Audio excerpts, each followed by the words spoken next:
Virgin. Beauty. Bitch. Podcast. Inspiring women to overcome social stereotypes and share unique life experiences without fear of being defiantly different. Your hosts, Christopher and Heather. Let's talk, shall we?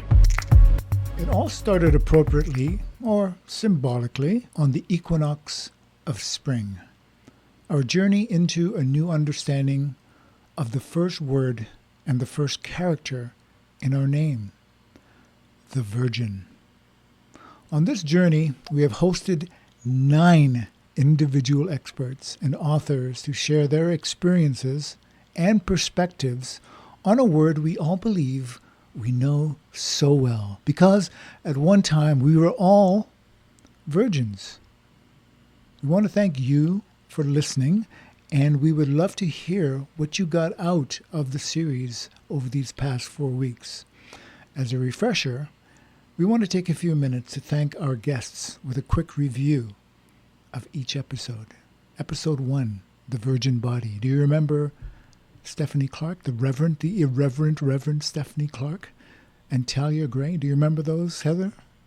Oh, yeah. I mean, those two have so much vivaciousness to them. So thoroughly enjoyed having those two together on the show. On that one, we were talking about the virgin body. And basically, that's the virgin we all know so well. We've known about it since we were born, basically, because we had the tools, but couldn't use them. So that's what that conversation was about. And I remember, the Reverend, as we lovingly call her, she's an author. She's authored 3 books, and the last one being The Sex Goddess, debunking the mythology of God and sex. And she talked us through some amazing stories of her own life. Do you remember the one with living in Egypt? Yes, definitely. I mean, her life experience is just absolutely fascinating, and how she's taken it upon herself to look at how organized religion has shaped many aspects of women's lives, but, her take on women's sexuality in particular, going back to pagan times or pagan rituals, and how, monotheistic religions have shifted so much of how we view women's sexuality. So yeah, I always enjoy her take on things. But what did you get out of that story, Christopher? Well, it was a story about her living as a young woman in Egypt in a small village. And one of the customs that her then boyfriend told her was that on the wedding night, basically the father stands outside the door with a loaded pistol. And that if there is no sign, or in this case, no blood on the sheet after their first night together, she could lose her life, as tradition would have it. And that's been, unfortunately, a tradition long held, and probably still in some places in the world, that still hold on to this idea that a woman should hold on to her virginity until marriage, until she's owned by a husband. And she could lose her life if that is not something she is willing to do. Mm-hmm. That was scary. And Talia had a story. Talia is also an author, and her book it's called Goodbye Virginity. And it's a rare opportunity to hear from different women about their virgin experiences. She talked to 15 different women and got their stories as to their experiences, which is quite revealing because they're all so different, right? We think that we tend to put virginity in this little box, but for every person, it's unique and different, the experience. And we kind of don't take that into, accounting of how complex this topic is. Yeah, hearing Talia talk about, how intimate it was to sit down and have these women share their story around virginity. You could tell that, even for her lived experience and the women that she spoke with, like similar to tying back to what the Reverend said, even though so much of North American culture has changed, And to hear some of these stories from these women, how scary that first time can be, or how pressured a woman can feel, or just not in her own body, but in the expectation of a partner. Like the stories where a woman was really in her body, in her power, in her full consent, it feels very few and far between. And I think that is ultimately changing. And I thank all the women who came onto this show and people who have been working for better sexual education in schools to prepare women in a more fulsome way for that decision making process. Because, if we're looking at what you said throughout different shows, the pornification of woman's body or the purification, on both ends of that, there's just such a lack of personal agency and autonomy to make this decision for herself and what her needs or wants or expectations or even desires, if we want to go there, would be from that moment to make it a hopefully, a positive experience.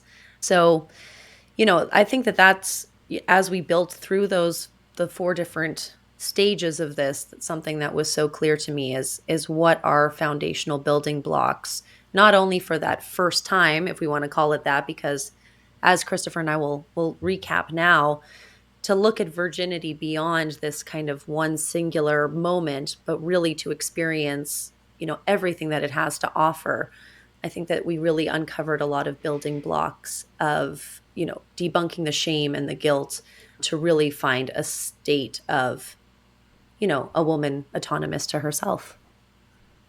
I think the one thing that I really want to point out from Talia, and she mentioned quite with a lot of emotion, was that how many women don't want to talk about that experience, but how freeing it can be to actually share that with someone, whatever that trauma was for you, if it was a trauma experience for you, to not keep it locked inside yourself for the rest of your life, but to be able to release that, and in releasing that, maybe then have a different outlook and a different perspective and a different way of approaching life, because you've put that now in your past. It's not something that holds you back. It's not a ball and chain on you for the rest of your life. I think that was a very important piece of sharing that she did from her work. I think that's something that, you as our listeners, because even, when you and I went on this journey together and we shared our virgin stories with each other and with our listeners, I agree. It was a vulnerable moment, but it was an empowering one all the same. And also to hear your story, Christopher, meant a lot to me.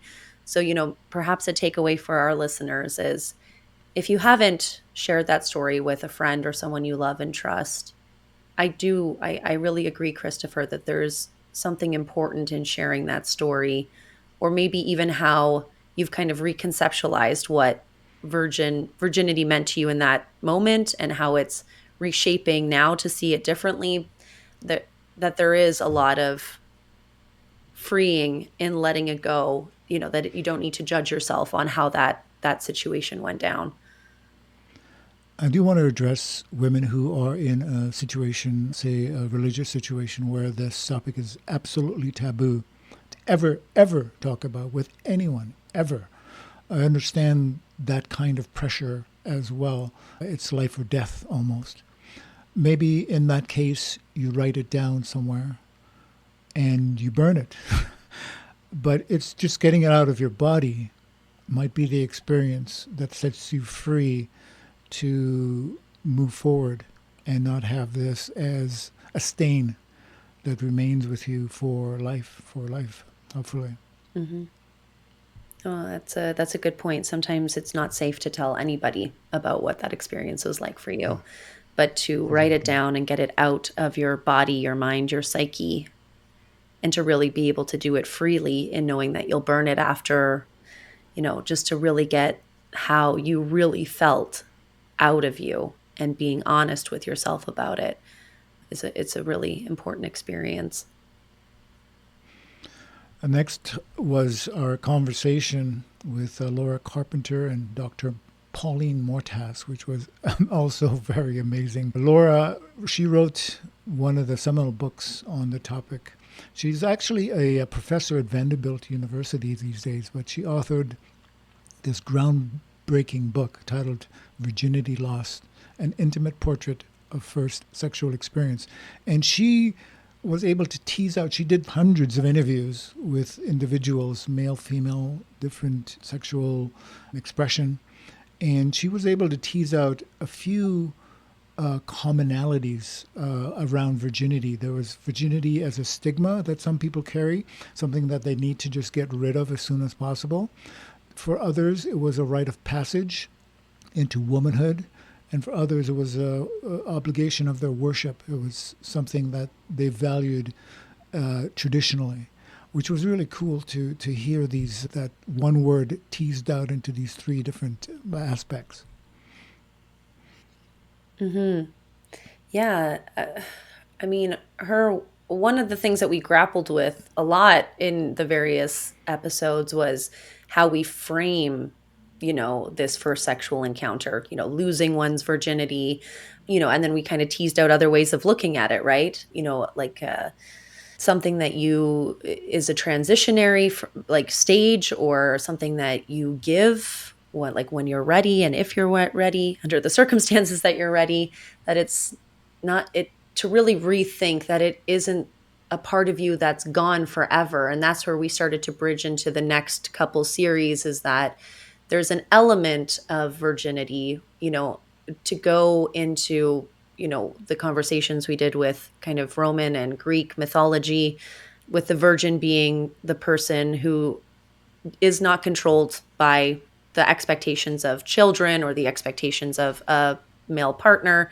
So, that freedom to truly come back to just your essence, yourself, what Lisa had said, which was so beautiful.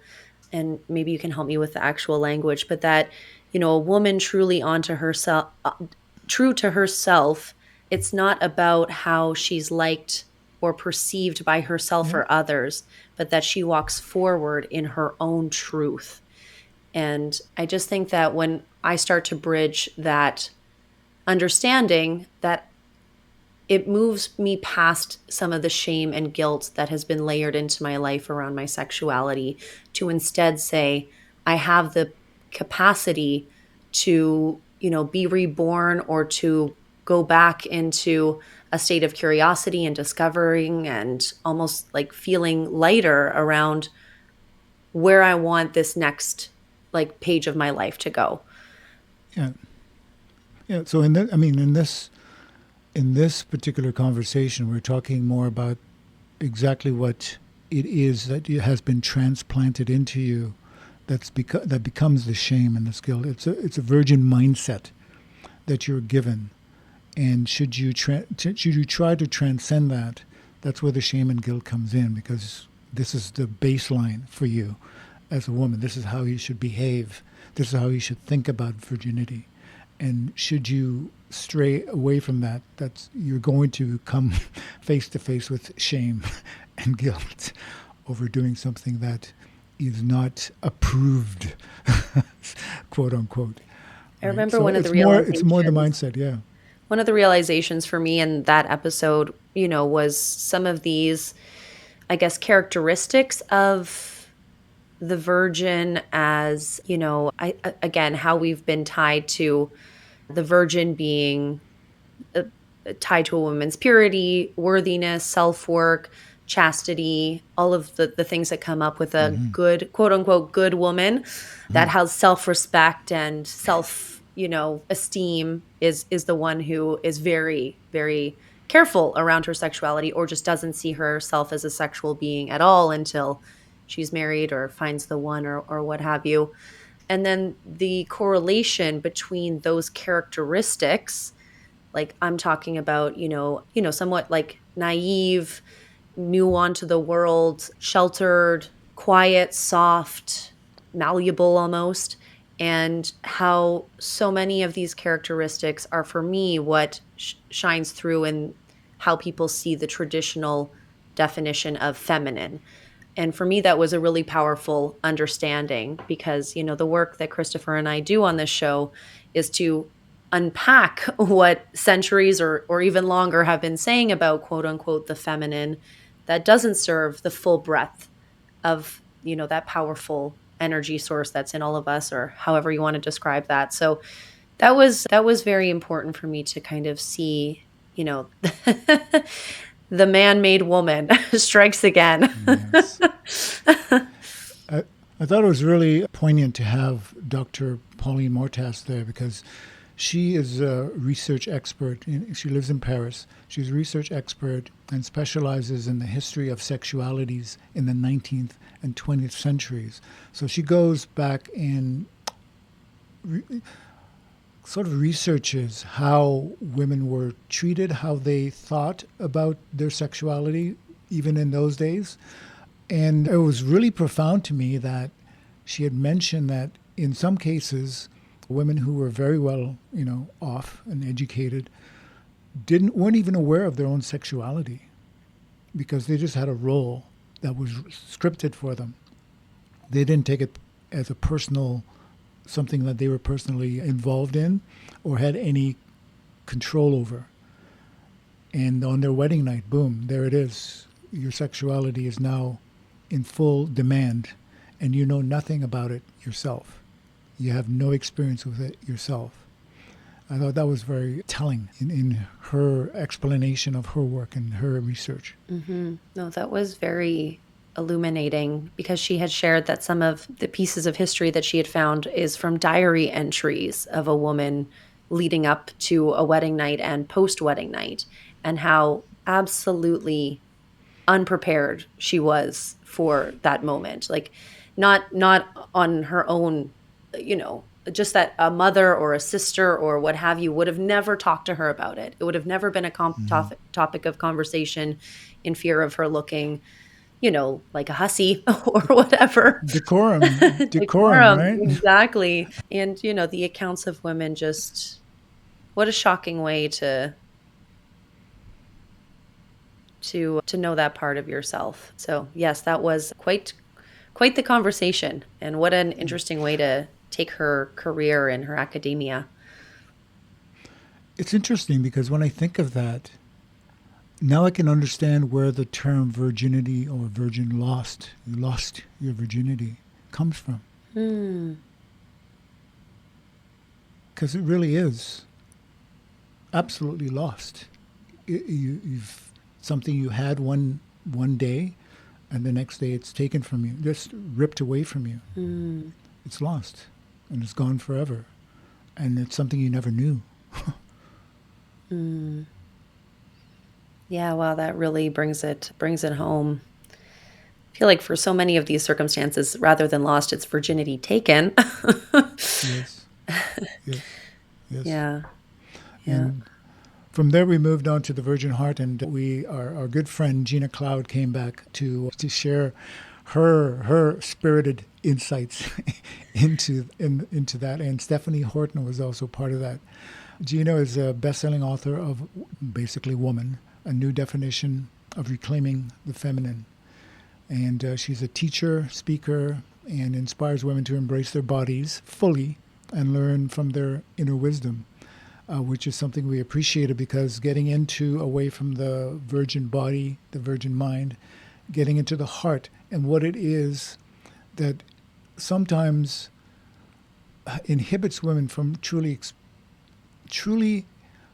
expressing and engaging fully sexually because of what they have been conditioned with through their virgin years, or what they have been expected to do or not to do with their bodies. She broke those down real good. Yes, she did. Oh, I love chatting with Gina because she's so juicy. She's just so full of sexual energy. That's how I feel when I talk to her. She's completely attuned to loving her body, loving what her body can do, just being almost in awe of her form, right? And it's so refreshing to talk to a woman like that, because it just exudes like a confidence and self-assuredness that it's just yummy and it's uplifting. And honestly, it's not even for me, it's for her. It's just a joy to see it in her, because I work towards that myself, and I hope that for other women in the ways that they want to define that for themselves, because it's going to be different for everyone. So that was a a very eye-opening conversation around her thoughts on, women's sexuality. I think that what comes from her, and I'm just getting this now, I think that just the way that our social structures are set within family, within community, we condition girls to ask permission for pretty much anything that's intimate about themselves. And Gina is a young girl, as a young girl, never even thought of asking permission. And I think what she represents is for women to make that connection of, I don't need permission for this. Because she is an example of a woman who does not ask for or needs permission to express herself in any way she chooses. I think that for me, that's when I hear her and hear you speak about her, that's what comes to mind for me. No, I think that's a huge piece of it. Even when we bring it back to what we've already talked about around the Virgin, how much of her life was predetermined for her, and that, you had to show the blood on the sheets to know that she hadn't made decisions on her own and had stuck to the confines of what was expected of her. So, on a, foundational level, what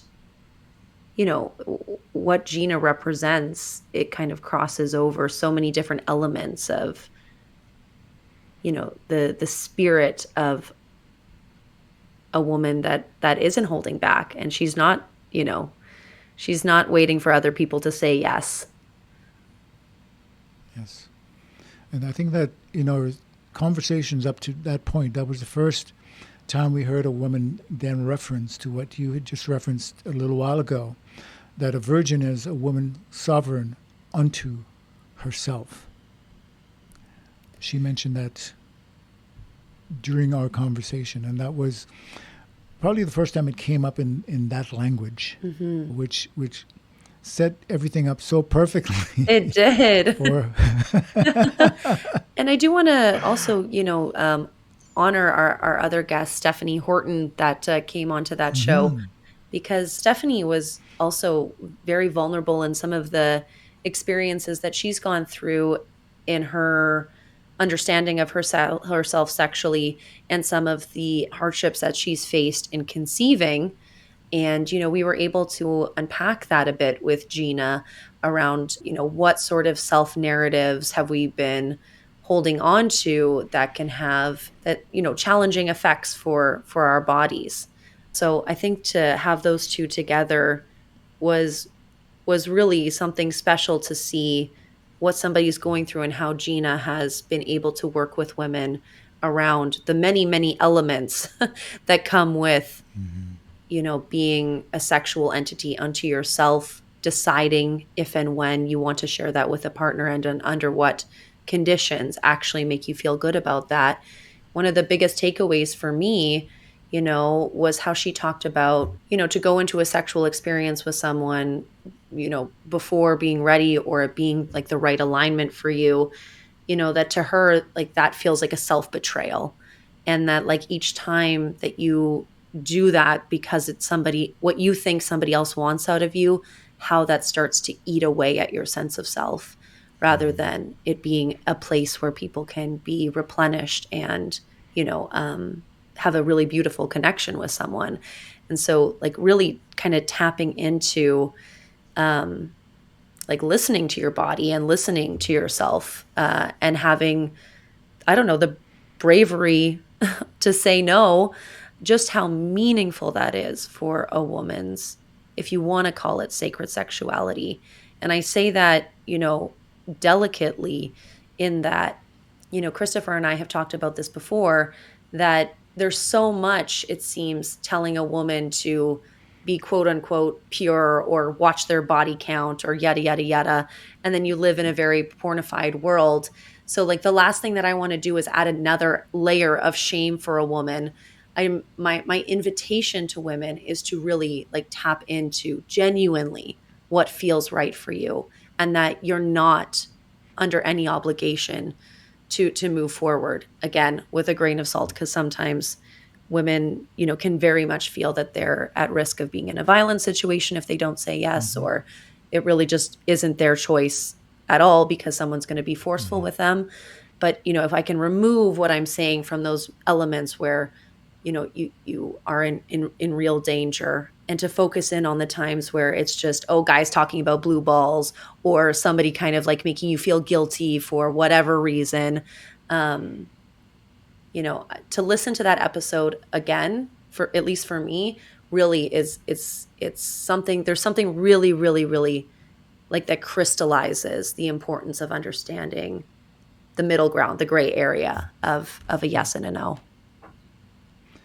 I think for us it was important to bring to light that virginity is a lifelong partner for you, whether or not you acknowledge it or not. Whatever it is you learned about that state stays with you for life. It can definitely skew the way you think about yourself, skew the way you think about intimacy, skew the way you think about sexuality.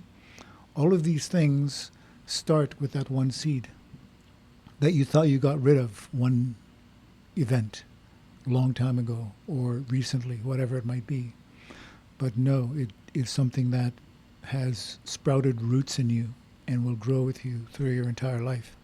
So we wanted to make sure that we pointed out that connection from this word to your state of being and the actions that you think are right or wrong about how you conduct your life. That was the purpose of the Virgin Heart, is to make that distinction and make it conscious.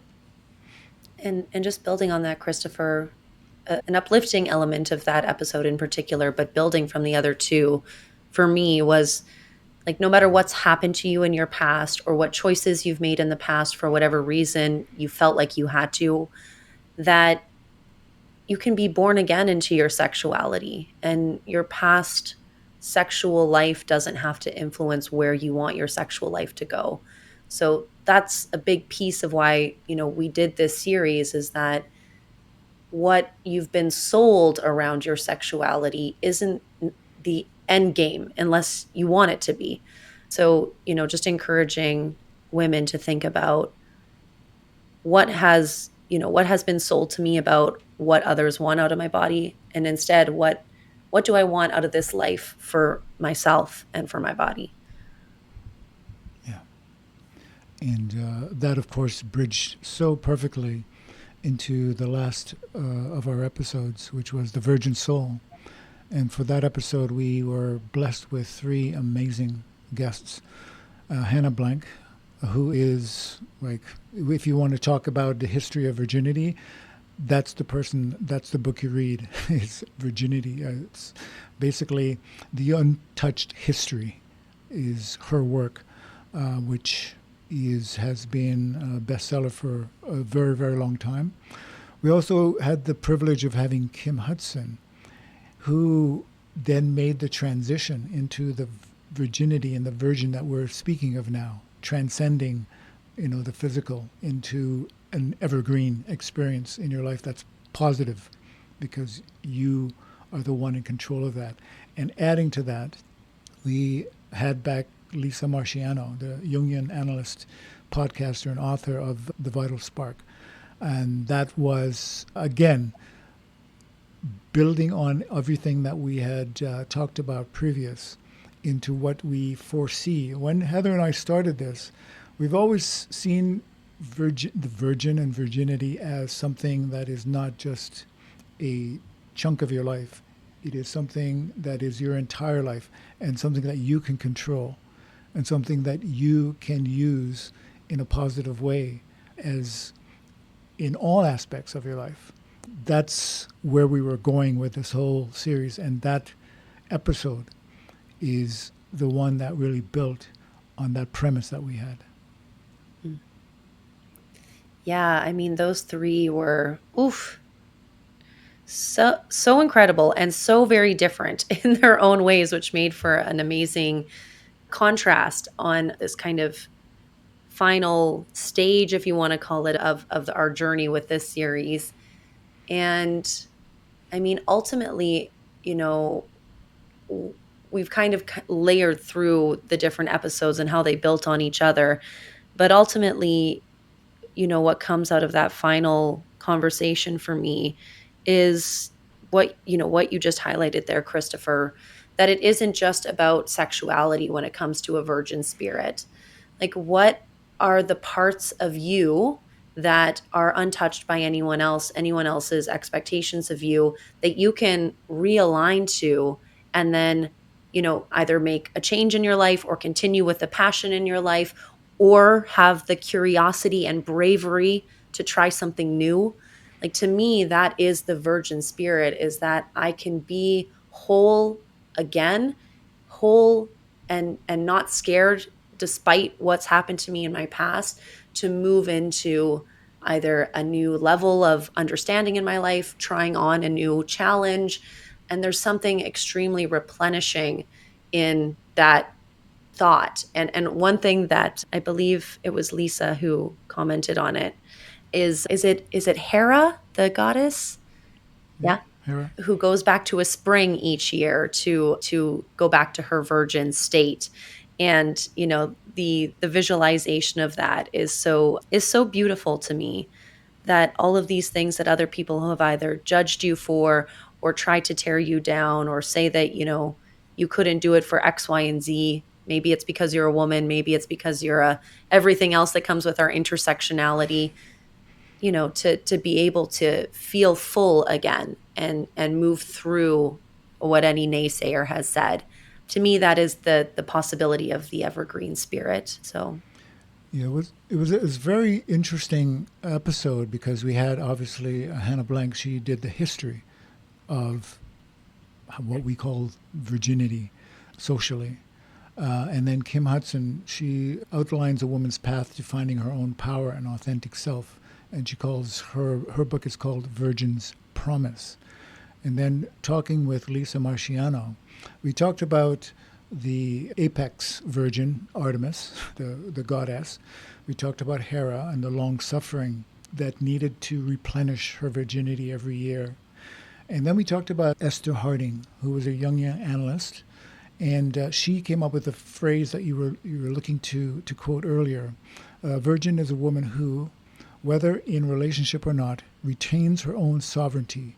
She does what she does not because of a desire to please, not to be liked, not to be approved, even by herself, but because what she does is true.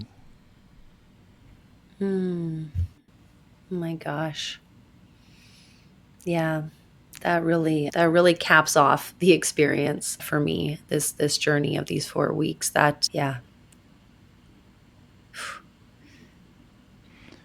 I think for me, it's looking inside oneself and finding what is true and living what is true. And to do that, that is the soul of the virgin. To do what is true for you. Mm-hmm. So there you have it, folks. Isn't that an absolutely outstanding place to end off? And I just want to thank all of the guests that came to help us build towards this culmination of information and understanding. So I hope that our listeners we'd love to hear, something that spoke to you or something you're diving into a little deeper. That's really the heart of why we do it. You can find our contact information on our website, VIRGIN.BEAUTY.B. And I want to also set you up to know that for the fall equinox, we are going to do the same 4 weeks of intensive conversation around beauty and what that means to us. And we're going to do it again in the winter, the harsh winter. We're going to deal with the bitch for the winter solstice as well. So this was the first time that Heather and I have done this, where we use the name Virgin Beauty Bitch, but we've not, and I've written a book on these three archetypes, but we've not taken time in the podcast to really focus and bring to the surface what these words, why we use these words, why they're so powerful, why they're so meaningful. And that's the purpose of this. There's such history and human depth in these words that we could talk forever just on the Virgin. As Hanne Blank put in her book, she could have done a book on each chapter of a topic we think is so trivial and mundane and easy to explain. But it's not. There's so many nuances to these words. And we want to give them every opportunity to be shared and understood and get feedback on what they mean to you as well. So I hope you'll join us in doing that. Absolutely. And I'm really looking forward to the next part of the series on beauty, since it's been such on the surface level, it's been such a addiction and a constant, ever fleeting desire to be physically beautiful for women and what that's meant for women over time. And of course, our podcast works to look at what makes you feel the beauty that exists to you beyond the surface. So all the layers within you. So I'm really looking forward to that one. So that'll be the fall. In the fall, we'll start that in September. Between then and now, we are going to continue with really amazing guests and very profound conversations on things that impact the lives of women everywhere. So I hope you'll join us, because you have been listening to the Virgin series, The Beauty and the Bitch. Find us, like us, share us, and please take a moment, reach out to us. We'd love to hear from you on social media, on our website, however is convenient to you. Please, we'd love to hear from you. Thanks for joining us for this ride.